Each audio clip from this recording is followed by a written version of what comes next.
So this is our first sample question, question number 10. So we're right there at the halfway point for our last unit test. So this one, notice our two denominators. Notice they do not match, but we need to find an LCD.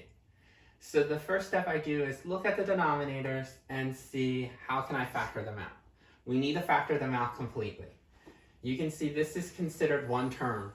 This is considered one term. There's no addition or subtraction sign, so they're monomials. So if you forget, when you have a monomial, the only way you can do factoring is do a tree diagram. So let's do a tree diagram for each guy. Now, these are small numbers, so you might not have to do a tree diagram because you probably know in your head 12 might be 2 times 6, and 6 can be broken out as 2 and 3.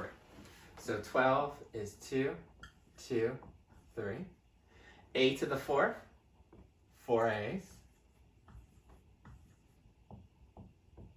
And then notice that this B doesn't have an exponent, so that means there's just one of them. Now when I write down 8 is 2 times 2 times 2. A squared, 1, 2. And B cubed, 1, 2, 3. Now the only reason why I'm breaking them down like these is because they're monomials. If this was 12a to the 4th minus b, you cannot break them down into tree diagrams. Tree diagrams only work if you have monomials at the bottom. Okay? Now that we've broken down these, the next step that you want to do is create your LCD list.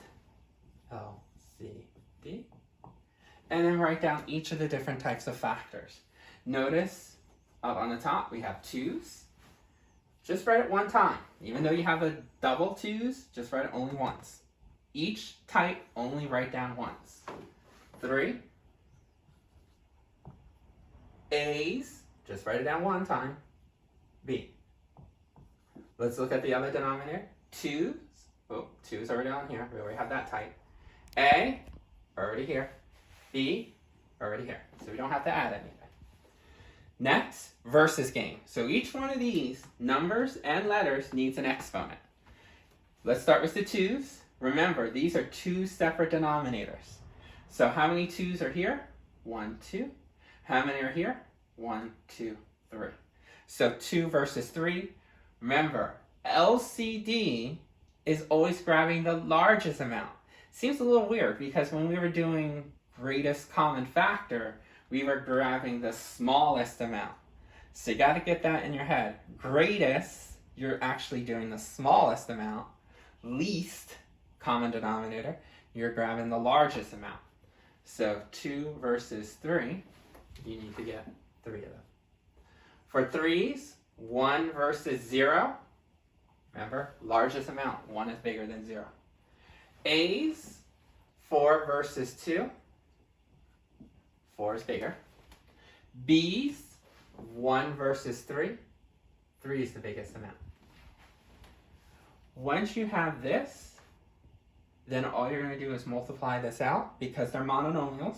You know what 2 cubed is if you have a calculator. 2 times 2 times 2 times a 3. Hopefully you get 24. And then a to the 4th, b cubed. That is your LCD. That's the number that this can go in there evenly and this can go in there evenly.